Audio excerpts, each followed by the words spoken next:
I wasn't looking for a mystery when I first noticed the fountains.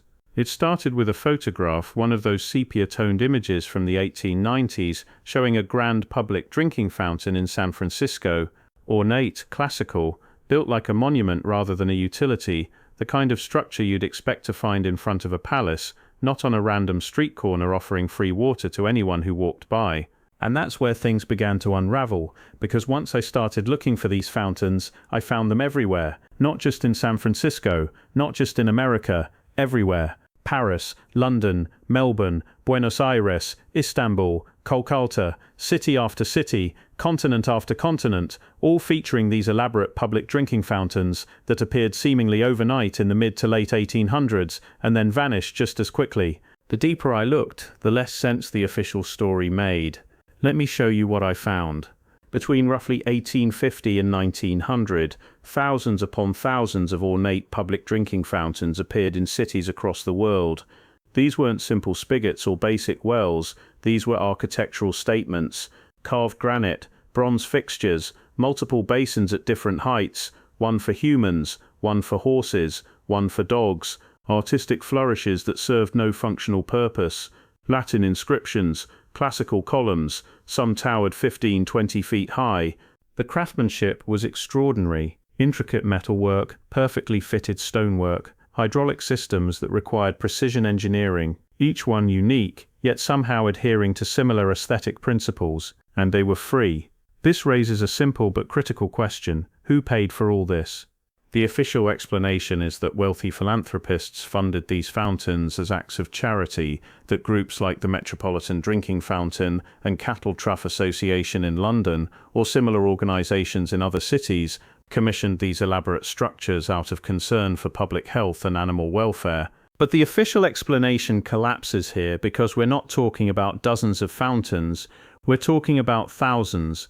In London alone, more than 800 fountains appeared between 1859 and 1879, 20 years, 40 fountains per year on average, and that's just one city. Multiply that across New York, Philadelphia, Boston, Chicago, then Paris, Berlin, Vienna, Rome, then Melbourne, Sydney, Cape Town, Bombay.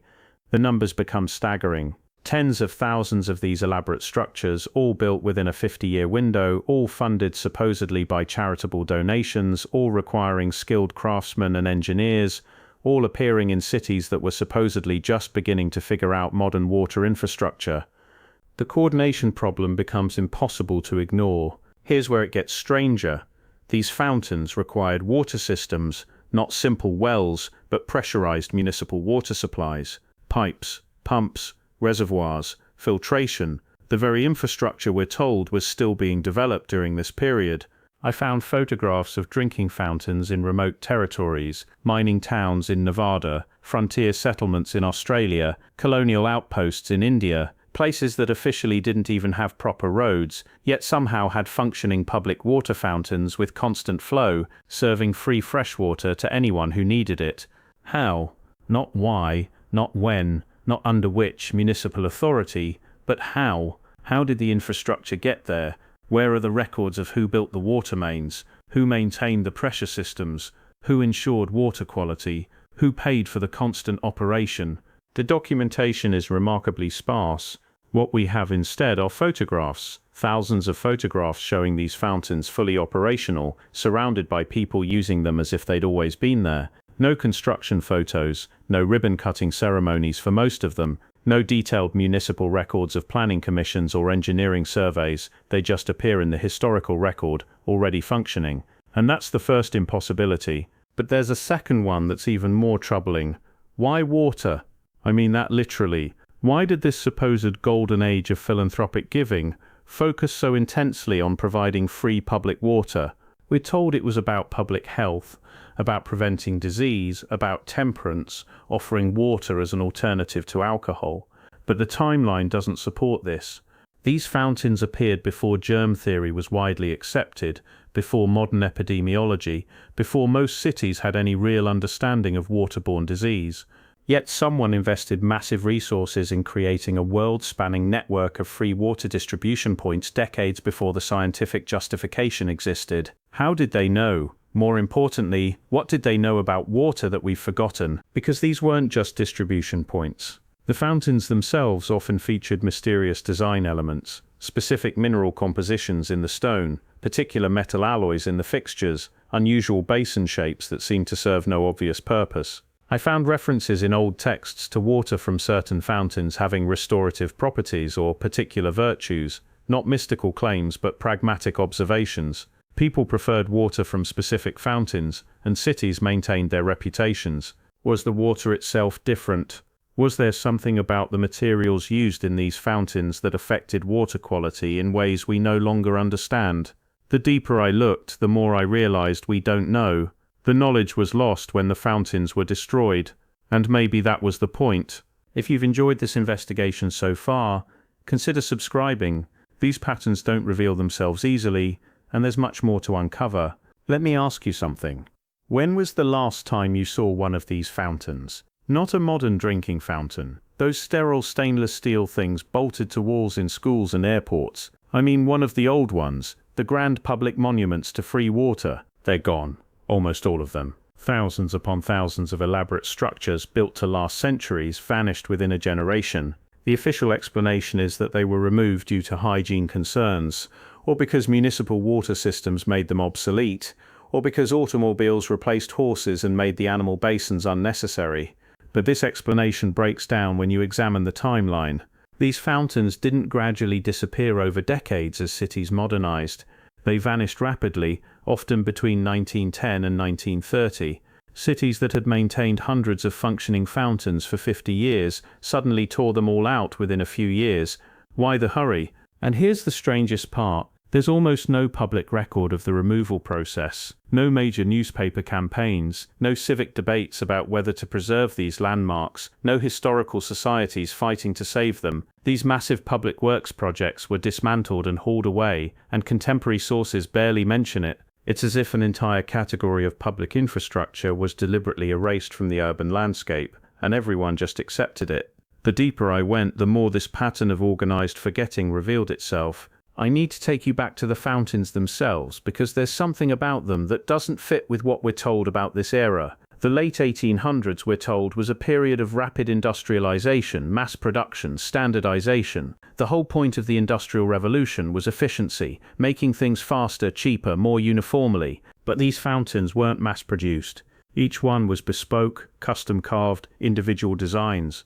I found fountains featuring classical mythology, Neptune, water nymphs, dolphins. I found Gothic designs with gargoyles and pointed arches. I found Egyptian motifs complete with hieroglyphics. I found Byzantine patterns, Moorish tilework, Celtic knotwork. This represents an enormous diversity of skilled craftsmanship. Where did all these stonemasons come from? Where were they trained? How did cities across the world simultaneously have access to artisans capable of carving 15-foot granite monuments? The evidence suggests something much larger because we're not just talking about artistic skill, we're talking about technical knowledge. These fountains had to handle water pressure. They needed freeze-proof designs in cold climates. They required drainage systems. The metalwork had to resist corrosion. The stone had to be properly sealed. This required engineering expertise applied at an architectural level, repeated thousands of times across continents by different craftsmen who somehow all understood the same principles. Not coincidence, not parallel development, but coordinated knowledge. And once you see it, you can't unsee it. Here's what sent me down this path completely. I started mapping the fountains, using old city directories, historical photographs, and archived municipal documents. I plotted where these fountains stood, and the pattern that emerged was impossible to dismiss. The fountains weren't randomly distributed. They followed precise geometric patterns, specific intervals, almost as if someone had planned the entire network before any single fountain was built. In London, they formed concentric circles radiating from certain central points. In Paris, they aligned along sightlines connecting major landmarks. In New York, they appeared at regular intervals that didn't correspond to city blocks or property lines, but to something else, something I couldn't identify. This raises uncomfortable questions. If each fountain was supposedly the independent gift of individual philanthropists, why do they collectively form coherent geometric patterns? How did donors coordinate to fill in gaps in the network? Why would they bother? The official explanation that these were ad hoc acts of charity simply cannot account for the organized distribution pattern. It suggests planning, central coordination, a unified system, and that system appears to have served every city on Earth, all at once before vanishing completely. This is where the mystery becomes genuinely unsettling. I started asking people about these fountains. Historians, urban planners, architecture professors, municipal engineers, people who should know about significant public infrastructure in their cities. Almost no one did. And when I showed them the evidence, the photographs, the old maps, the archived records, I got the same response over and over. I never knew that. How is that possible? How does an entire category of public monument, thousands of structures that stood in cities for 50 years, used daily by millions of people, just disappear from collective memory? This wasn't ancient history. These fountains were still standing when our grandparents were children. There should be family stories, institutional memory, historical markers. Instead, silence. The pattern repeats with unsettling precision. City after city, the same gap in the historical record, the same absence of documentation about their removal, the same lack of public discussion about what was lost. It's as if someone wanted us to forget these fountains ever existed. And we did.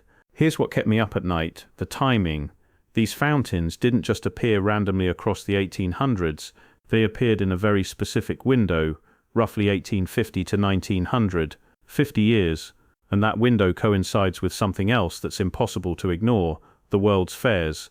Chicago 1893, Paris 1889, Philadelphia 1876, London 1851, city after city hosting these massive expositions, showcasing new architecture that looks suspiciously old, classical, ornate, the same aesthetic as the fountains. And here's where it gets strange. Many of these fairs featured elaborate water features, fountains, cascades, hydraulic systems that supposedly were temporary installations, built in months, then demolished immediately after. But what if they weren't new? What if the fairs were displaying what already existed? What if they were the last showcase of a previous civilization's capabilities before it was all dismantled? The pattern suggests something deliberate. The fountains appear. The fairs happen. Photography becomes widespread, just common enough to document what existed, but not common enough to have documented the construction process. Then, within a generation, it's all torn down. This is the window where Tartaria disappears from maps, where the old world becomes the new world, where classical architecture gets rebranded as Beaux-Arts revival instead of what it might actually be, remnants. The fountains appeared right at the moment of transition, right as the old infrastructure was being catalogued and removed, right as a new historical narrative was being established. And photography, that's the key. We have just enough images to know these fountains existed, but not enough to understand where they came from. It's the perfect gap. The evidence was documented just before it was erased, as if someone knew that future generations would ask questions, and wanted to make sure there'd be just enough proof to haunt us, but never enough to prove anything. Once you see the timing, you can't unsee it. The evidence points to several inescapable conclusions. First, someone built a global water infrastructure network in the mid-1800s that was far more advanced and far more coordinated than official history acknowledges. Second, this network required technical knowledge, engineering expertise, and organizational capacity that shouldn't have existed in that era, not at that scale, not with that precision. Third, the system was deliberately dismantled, and its history was deliberately obscured, not lost, not forgotten through neglect, actively erased. Why? What were these fountains really for? What did they do besides provide water? What knowledge did they represent that had to be removed from public access? And who coordinated both their creation and their destruction? I keep coming back to one detail that haunts me. In the photographs of these fountains, you often see the same thing: children. Dozens of photographs showing children gathered around the fountains, filling cups, playing in the spray, drinking freely. These structures were clearly beloved. They were woven into daily life. They served a real function that people valued. And then they were taken away, and we all forgot they ever existed. What else have we forgotten? What other infrastructure existed that we no longer recognize? What other capabilities did our cities once have that have been erased from the record? Because the fountains are just what's visible in photographs. What didn't get photographed? What was so ordinary, so ubiquitous that no one thought to document it before it vanished? The official explanation collapses here. We're supposed to believe that our civilization has been on a steady upward trajectory, that everything keeps getting better, more advanced, more sophisticated. But what if that's not true? What if we've lost things, important things? What if the Victorian era had access to knowledge and capabilities that we don't have anymore? The fountains suggest yes. I don't have definitive answers. I don't know exactly who built this network, or how they did it, or why it was destroyed. But I know the official story doesn't hold water, no pun intended. I know that thousands of elaborate public water fountains, representing millions of hours of skilled labor and incalculable amounts of resources, appeared across the world in a 50-year window. I know they required infrastructure that supposedly didn't exist yet. I know they followed organized patterns that suggest central planning. I know they were dismantled rapidly and their history was suppressed. And I know that we're not supposed to ask these questions. But I'm asking anyway. Who built Tartaria's drinking fountains? Where did the knowledge come from? What did these structures really do? And most importantly, what else was taken from us when they were destroyed? The fountains are gone. The craftsmen who built them are gone. The infrastructure that fed them is gone. The records are sparse to non-existent, but the photographs remain. And once you see the pattern, you can't unsee it. Something was here, something sophisticated, something global, something that provided free clean water to every city on Earth, housed in monuments built to last forever, and then it was erased. The question isn't whether this happened. The evidence is overwhelming. The question is, what else don't we remember? What other gifts were taken from us while we weren't paying attention? And who benefited from making us forget? I don't expect answers, not today, maybe not ever. But I know that every time I walk past a modern drinking fountain, that sad little stainless steel fixture bolted to a wall, I think about what we lost. And I wonder what else is hidden in plain sight, waiting for someone to ask the right questions. The fountains are trying to tell us something about lost knowledge, about coordinated erasure, about a world that was different than we've been told. All we have to do is look. And once we start looking, really looking at the world our ancestors built, and the world we inherited, well, that's when things get interesting.